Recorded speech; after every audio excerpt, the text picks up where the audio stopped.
Hello student, आप सभी का अग्रवाल क्लासेस में बहुत बहुत स्वागत है। आज हम बिजनेस स्टडीज में चैप्टर सेकंड हमारा चल रहा था प्रिंसिपल्स ऑफ मैनेजमेंट, जिसमें तीन चीजें थी, बेसिक चीजें जो मैं आपको बता चुका था। एक बार देख लीजिए, इस प्रिंसिपल ऑफ मैनेजमेंट में तीन चीजें थी, अगर आपको याद आ रही हो स्टूडेंट। नंबर फर्स्ट था हेनरी फेयोल, जिन्होंने 14 प्रिंसिपल्स हम लोगों को बताए थे, जो हमने इससे पिछली वीडियो में समझ चुके हैं। उसके बाद दूसरे राइटर थे एफ.डब्ल्यू. टेलर, जिन्होंने भी अपने प्रिंसिपल बताए थे, science not rule of thumb, harmony not Discord, operation not individualism, याद है। उसके बाद हमारे टेलर ने टेक्निक्स भी बताई थी। टेलर साहब ने साइंटिफिक मैनेजमेंट को क्या दी? टेक्निक्स दी। वैसे आज हम इस वीडियो में टेक्निक्स को स्टडी करने जा रहे हैं कि टेक्निक्स होती क्या है, उन टेक्निक्स का फायदा क्या होगा। पहले मैं आपको बताऊं, अगर एक ऑर्गेनाइजेशन टेलर साहब के द्वारा बनाई गई जो टेक्निक्स है, अगर हम उनको फॉलो करेंगे तो हम अपने ऑर्गेनाइजेशन को सक्सेस की तरफ बहुत जल्दी ले जा सकते हैं। या ये कहें, टेक्निक्स को अगर फॉलो किया तो बिजनेस सक्सेस की तरफ चलता चला जाएगा। तो यानी टेक्निक्स हमारे लिए बहुत इंपॉर्टेंट है। स्टूडेंट, इस टेक्निक्स पे कई बार केस स्टडीज भी आ जाती हैं। एमसीक्यू, जैसे आपको पता लगा है, एमसीक्यू आने शुरू हो गए हमारे एग्जाम में, हो सकता है एमसीक्यू भी आ जाए, तो वो थोड़ा सा डिटेल आपको समझनी पड़ेगी। मैं आपको बता के चलूंगा जिससे आप एमसीक्यू भी आराम से देख सकें। तो चलिए स्टूडेंट, स्टार्ट करते हैं टेक्निक्स जो किसके द्वारा फॉर्म की गई? FW. Taylor, Frederick Winslow Taylor. देखिए स्टूडेंट, हम शुरुआत करते हैं टेक्निक्स। पहले मैं टोटल टेक्निक्स आपको बता दूं। टेक्निक्स साइंटिफिक मैनेजमेंट की टेलर के द्वारा कौन कौन सी हैं? सबसे पहली functional foremanship, number 2 standardisation and simplification of work, number 3 work study में 4 ऑप्शन है: method study, motion study, fatigue study and time study, number 4 differential piece wage system and last mental revolution. ये हमारी टेक्निक्स हैं जो Taylor साहब ने form की हैं साइंटिफिक मैनेजमेंट के अकॉर्डिंग, कि एक ऑर्गेनाइजेशन जल्दी से जल्दी अच्छे से अच्छे अपने आप को प्रोग्रेस में ला सके। अब हम इन टेक्निक को डिटेल में स्टडी करते हैं। तो स्टूडेंट, सबसे पहली जो टेक्निक बताई, फंक्शनल फॉर्मेनशिप। ये फंक्शनल फॉर्मेनशिप है क्या? टेलर साहब ने जब एक सर्वे किया तो उन्होंने कहा कि वर्कर्स जो हैं उनको स्ट्रेस फ्री रखना चाहिए। जितने भी वर्कर्स हैं उनको दबाव में नहीं रखना चाहिए, उनको स्ट्रेस फ्री रखना चाहिए।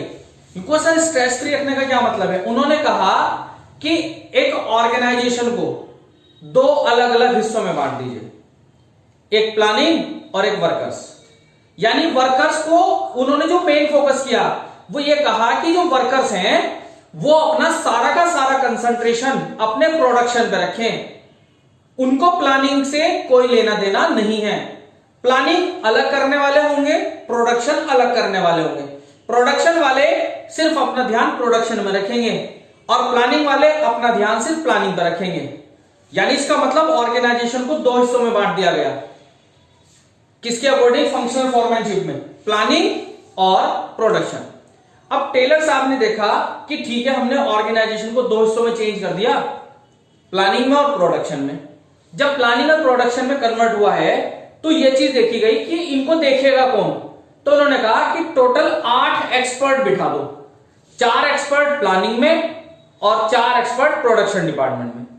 यानी यहां वर्कर्स जो है स्ट्रेस फ्री कर दिया गया। डिवीजन करने के बाद वर्कर्स को सिर्फ अपना फोकस कहां पे रखना है? प्रोडक्शन पे।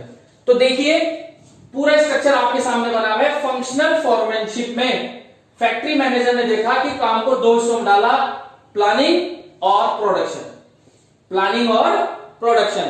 4 expert 1 2 3 4 under the planning incharge and 1 2 3 4 expert under the production incharge. जो प्लानिंग इंचार्ज के अंडर में 4 पर्सन है: instruction card clerk, route clerk, time and cost clerk और डिसिप्लिनेरियन। और प्रोडक्शन में speed boss, gang boss, repair boss और inspectors. ये 4 expert planning में है, 4 एक्सपर्ट प्रोडक्शन में। हमें स्टूडेंट इनका मतलब भी समझ में आना चाहिए कि इन चारों का अपना क्या काम है या उन चारों का अपना क्या काम है। सो स्टूडेंट, जो भी आपको मैंने चार नाम बताए प्लानिंग में और प्रोडक्शन में, अब इनको डिटेल से पढ़ लेते हैं। इंस्ट्रक्शन कार्ड क्लर्क, जो ये फॉरमैन है, इसकी एक जिम्मेदारी बनती है कि जो नेसेसरी इंस्ट्रक्शंस हैं वो देना, उस इंस्ट्रक्शंस को प्रोवाइड कराना जिनकी जरूरत है कि हाँ ये इंस्ट्रक्शन तो मुझे प्रोवाइड करानी ही करानी है। ये गाइडलाइंस जो जनरल गाइडलाइंस है, जनरल इंस्ट्रक्शन जो है वो इंस्ट्रक्शन कार्ड क्लर्क की जिम्मेदारी होती है। रूट क्लर्क क्या है? रूट क्लर्क है कि एक स्पेसिफिक वे तय करना, एक स्पेसिफिक रूट तय करना जिससे हम अपनी जॉब को अच्छे से परफॉर्म कर सकें। कॉस्ट एंड टाइम क्लर्क क्या है? टाइम क्लर्क में जो फोरमैन काम कर रहा है उसकी क्या जिम्मेदारी है? उसकी जिम्मेदारी है कि एक टाइम सेट करना, कितने टाइम में मुझे अपने वर्क को कंप्लीट करना है।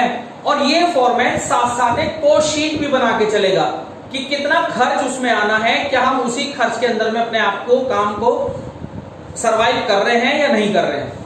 उसके बाद डिसिप्लिनेरियन का मतलब क्या है कि इसकी जिम्मेदारी ये है देखने की कि जो भी काम हो रहा है क्या वो सिस्टमेटिकली हो रहा है या नहीं हो रहा है, क्या वो प्रॉपर सीक्वेंस में है या नहीं है। डिसिप्लिन मतलब सारा काम प्रॉपरली ऑर्डर में चल रहा है या नहीं चल रहा है। प्रोडक्शन में सबसे पहला स्पीड बॉस, ये स्पीड देखेगा कि काम इस सही स्पीड से चल रहा है नहीं। पता लगा ऑर्डर ज्यादा है लेकिन स्पीड कम है तो वो भी गलत है। स्पीड बॉस की जो जिम्मेदारी है वो ये चेक करना कि काम प्रॉपर स्पीड से चल रहा है नहीं चल रहा है। जो हमने प्लान किया था कि जिस स्पीड से काम होना चाहिए क्या उसी स्पीड से हमारा काम हो रहा है या नहीं, इस चीज की चेक करने की जिम्मेदारी इसकी है। गैंग बॉस का काम क्या है? गैंग बॉस का सिंपल सा काम है कि जितनी भी मशीनों की रिक्वायरमेंट है, रॉ मेटेरियल की रिक्वायरमेंट है, रिसोर्सेज की रिक्वायरमेंट है, हर चीज को अरेंज कराने का काम गैंग बॉस का है। रिपेयर बॉस की एक जिम्मेदारी है कि वो ये इंश्योर कर ले कि जितनी भी टूल्स रखे हैं, जितनी भी मशीनें रखी हैं, क्या वो वर्किंग कंडीशन में है। अगर किसी टूल्स को या किसी इक्विपमेंट को रिपेयर की रिक्वायरमेंट है तो ये उसको रिपेयर करा के चलेगा। और इंस्पेक्टर है वो ये चेक करेगा कि आउटपुट सही है या नहीं है, आउटपुट की क्वालिटी भी चेक करेगा। इंस्पेक्टर का काम चेकिंग करना है, क्वालिटी कैसी है, आउटपुट हमारा कैसा है। तो फंक्शनल फॉरमैनशिप में दो हिस्सों में बटा, प्लानिंग और प्रोडक्शन, 4 प्लानिंग के अंदर और 4 प्रोडक्शन के अंदर। ये हुई हमारी पहली टेक्निक जिसको हमने क्या कहा, फंक्शनल फॉरमैनशिप। दूसरी टेक्निक है standardisation and simplification of work. Student बहुत ध्यान से सुनना, स्टैंडर्डाइजेशन ये कहते हैं कि अगर आपको अपनी आउटपुट स्टैंडर्ड की चाहिए, एक बहुत अच्छी क्वालिटी की चाहिए, एक अच्छे मैनर में चाहिए, तो अपने आउटपुट को स्टैंडर्ड में करने के लिए आपके पास मशीनों का भी सिलेक्शन स्टैंडर्ड में होना चाहिए। लेबर हमारे पास स्टैंडर्ड की हो, रॉ मटेरियल हमारे पास स्टैंडर्ड की हो। जैसे किसी चीज को कह देते हैं कि भाई ये चीज बहुत स्टैंडर्ड है, मतलब यूनिक चीज है। तो अगर आपको अपने आउटपुट को स्टैंडर्ड करना है तो आपको बाकी का सिलेक्शन भी स्टैंडर्ड वे में ही करना होगा। जैसे कि लेबर स्टैंडर्ड की होनी चाहिए, मशीनें जो टूल्स है अगर टूल्स स्टैंडर्ड के होंगे जब आपका प्रोडक्ट भी स्टैंडर्ड में ही प्रोड्यूस हो पाएगा। और सिंप्लीफिकेशन का मतलब है कि जो एक्स्ट्रा चीज है उनको रिड्यूस करना। कॉस्ट, जैसे कि सपोज हम एक चीज की जैसे कि हम शूज की बात करते हैं, हम 0 साइज से लेके 10 नंबर 12 नंबर तक के शूज बनाते हैं, तो हम क्या होता है, हम बाकी सब चीजों में टाइम खराब कर रहे हैं। हमें लगता है कि इन टाइप के जूतों की सेल हमारे यहाँ ज्यादा है तो वहां से कम करो, वहां से कम करेंगे तो लेबर भी कम होगी, लेबर कम होगी तो कॉस्ट भी कम होगा। मतलब बिल्कुल अपने काम को सिंप्लीफाई करके चलो जिससे हम अपनी कॉस्ट को कम कर सके और प्रोडक्शन को ज्यादा से ज्यादा ला सके। वर्क स्टडी, इस वर्क स्टडी में 4 चीजें हैं, method study, motion study, fatigue study और टाइम स्टडी। मेथड स्टडी के अकॉर्डिंग कि बेस्ट मेथड चूज करना जिसके अकॉर्डिंग हमारी जॉब परफॉर्म की जा सके। ट्रायल एंड एरर मेथड हमें फॉलो नहीं करना। वो बेस्ट मेथड कौन सा है जिसको हम पहले कई बार करके देख चुके हो कि ये मेथड ऐसा है, इसके अकॉर्डिंग हम अपनी कॉस्ट को कम करेंगे और आउटपुट को अच्छे से अच्छी लेकर आएंगे। मोशन स्टडी, जब कोई भी वर्कर अपनी जॉब को परफॉर्म कर रहा है तो उस समय वो मूवमेंट करता है। मूवमेंट भी दो प्रकार के होते हैं, प्रोडक्टिव और अनप्रोडक्टिव। यानी कुछ मूवमेंट ऐसे हैं जो वास्तव में होने थे, और कुछ मूवमेंट ऐसे हैं कि उस वर्कर ने गलती से उन मूवमेंट को किया। उसकी गलती नहीं थी, उसने तो किया, लेकिन अगर हम कुछ ऐसी टेक्निक फॉलो करें कि ऐसा कोई प्रोसेस फॉलो करें जिससे उसके वो अनप्रोडक्टिव मूवमेंट कम हो जाए, तो यहां पर इस चीज की स्टडी की गई कि जो मूवमेंट किए गए वो कितने प्रोडक्टिव थे और कितने अनप्रोडक्टिव थे। जो प्रोडक्टिव मूवमेंट है वो तो ठीक है, हमारा काम यह है कि जो अनप्रोडक्टिव मूवमेंट है उनको हम रिड्यूस कर सकें, अनप्रोडक्टिव मूवमेंट को क्या कर सके, कम सके। कोई ऐसी टेक्निक अपनाएं, कोई ऐसे रिसोर्सेज लेकर आए जिससे हम उस अनप्रोडक्टिव मूवमेंट को कम कर सकें। नेक्स्ट है फटीग स्टडी।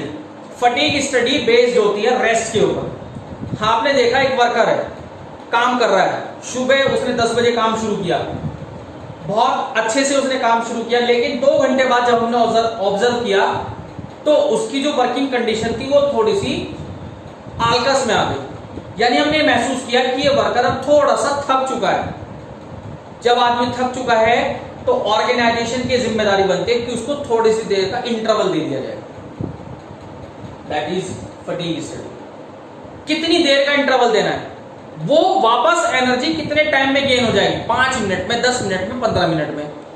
एक वर्कर सुबह से शाम तक 8 घंटे काम करता है, उस 8 घंटे में कितने तो इंटरवल देने हैं और उस इंटरवल की ड्यूरेशन कितनी होनी है, वो कौन सी स्टडी कहलाती है, फटीग स्टडी। और टाइम स्टडी, टाइम स्टडी के अकॉर्डिंग एक प्रोडक्ट को बनाने के लिए स्पेसिफाइड टाइम सेट किया गया कि प्रोडक्ट को बनने में कितना टाइम लगता है, वो टाइम स्टडी कहलाता है। मान लीजिए सपोज एक स्टैंडर्ड टाइम होता है हर चीज को बनने के लिए, वो टाइम कैसे सेट होगा, वो टाइम सेट होगा टाइम स्टडी से लेकर। अगली हमारा जो टेक्निक है differential piece wage system. Differential piece wage system क्या कहलाती है, डिफरेंशियल पीस वेट सिस्टम एक चीज कहलाती है कि हर एक वर्कर को एक ही तराजू में मत तोल के चलिए। जो काम ज्यादा करता है उसको पैसे भी ज्यादा दिए जाए, जो कम काम करता है उसको पैसे कम किए जाए। एग्जांपल बोर्ड पे लिखा हुआ है, ध्यान से देखिए। सपोज हमारे ऑर्गेनाइजेशन ने सेट किया कि अगर हमारे वर्कर 100 यूनिट तक प्रोड्यूस करते हैं तो 3 रुपए पर यूनिट के हिसाब से उसको लेबर दी जाएगी, और जो आदमी 100 यूनिट से ज्यादा प्रोड्यूस करेगा उसकी पर यूनिट बढ़ा के 4 रुपए कर दी। यानी जो ज्यादा काम करेगा, जो ज्यादा मेहनत करेगा, उसको पर यूनिट भी चेंज कर दी। मतलब जो वेजेस देने का क्राइटेरिया था वो डिफरेंट होना चाहिए। Differential piece wage system, wages देने का सिस्टम डिफरेंट होना चाहिए। जो वर्कर ज्यादा काम कर रहे हैं, ज्यादा मेहनती है, उनको पैसे ज्यादा मिलने चाहिए। जो काम नहीं करना चाहते, अगर उनको लगेगा कि जो काम नहीं कर रहे और अगर वो देखे कि यार सामने वाले ने पैसे ज्यादा ले लिए, यानी उसने ज्यादा मेहनत करी, तो ये भी कोशिश करेंगे कि अपने आप को हम भी थोड़ी सी मेहनत ज्यादा कर लें। तो यानी जिसने 100 यूनिट तक बनाई है उनको तो 3 रुपए के हिसाब से मिलेंगे। सपोज एक वर्कर ने 900 यूनिट बनाई तो उसको तो पर यूनिट दी गई 3 रुपए के हिसाब से। एक ने 110 यूनिट बनाई 90 यूनिट्स पे 3 रुपीज के हिसाब से और 110 पे 4 रुपीज के हिसाब से, क्योंकि हमने तय किया था 100 यूनिट तक बनती है 3 रुपए पर यूनिट के हिसाब से, और 100 से ज्यादा बनती है तो 4 रुपए पर यूनिट के हिसाब से हमें देनी चाहिए। लास्ट है मेंटल रिवॉल्यूशन। मेंटल रिवॉल्यूशन का मतलब हमारे ऑर्गेनाइजेशन में 2 हिस्से होते हैं, एक मैनेजमेंट और एक वर्कर्स। यानी दोनों को आपस में इस तरह रहना चाहिए कि जैसे घर के मेंबर हो। यानी दोनों को अपने माइंड को रिवॉल्व कर लेना चाहिए कि मुझे लेबर सोचे मुझे वर्कर की, मैनेजमेंट की जरूरत है, और मैनेजमेंट सोचे मुझे वर्कर की जरूरत है। तो ये मेंटल रिवॉल्यूशन आपने वहां भी पढ़ा था हार्मनी नॉट डिस्कॉर्ड में। टेलर साहब का जो दूसरा प्रिंसिपल था हार्मनी नॉट डिस्कॉर्ड, वहां भी ये नाम आया था मेंटल रिवॉल्यूशन। मेंटल रिवॉल्यूशन वहां भी यही बताया था कि दोनों को एक दूसरे की रिलेशनशिप बताई गई, दोनों को एक दूसरे की जरूरत है, ये इंपॉर्टेंस बताई गई। और उससे अगले प्रिंसिपल में हमने वर्क पे ध्यान दिया था। तो यहाँ पर दोनों को, मैनेजमेंट को भी और वर्कर को भी, अपने मेंटली को थोड़ा सा जैसे कहते हैं कि फ्लैश कर लेना चाहिए कि मेरा काम इसके बिना नहीं चलेगा, और लेबर भी सोच ले मेरा काम मैनेजमेंट के बिना नहीं चलेगा। जब दोनों को एक दूसरे की जरूरत होगी तो दोनों आपस में मिलकर काम अच्छे से कर लेंगे। तो स्टूडेंट ये टेक्निक्स थी जो टेलर ने बनाई थी। प्रिंसिपल के साथ साथ टेक्निक्स भी बताई। फंक्शनल फॉर्मैनशिप 2 हिस्सों में बांटा, उसके बाद स्टैंडर्ड बनाया, काम को सिंप्लीफाई किया और मेथड, एक बेस्ट मेथड के बारे में स्टडी करी, मोशन मूवमेंट जो थे प्रोडक्टिव और अनप्रोडक्टिव, फटीग स्टडी, टाइम के ऊपर कि कितना रेस्ट देना है, कितनी देर का रेस्ट देना है, टाइम स्टडी, एक टाइम सेट करने की बात बताई, वेजेस देने का सिस्टम अलग अलग होना चाहिए और अपने मेंटल को हमें रिवॉल्यूशन कर लेना चाहिए। मेंटल रिवॉल्यूशन का मतलब कि हमें वर्कर्स और मैनेजमेंट को दोनों को एक दूसरे की जरूरत का पता होना जरूरी है। स्टूडेंट, उम्मीद करता हूं कि आपको ये वीडियो समझ में आई होगी और अगर आप मेरी वीडियो को फर्स्ट टाइम देख रहे हैं तो आप चैनल को सब्सक्राइब करना और सब्सक्राइब के बराबर में जो घंटी का बेल है उसको बजाना, उसको ध्यान रखें। Thank you and have a nice day.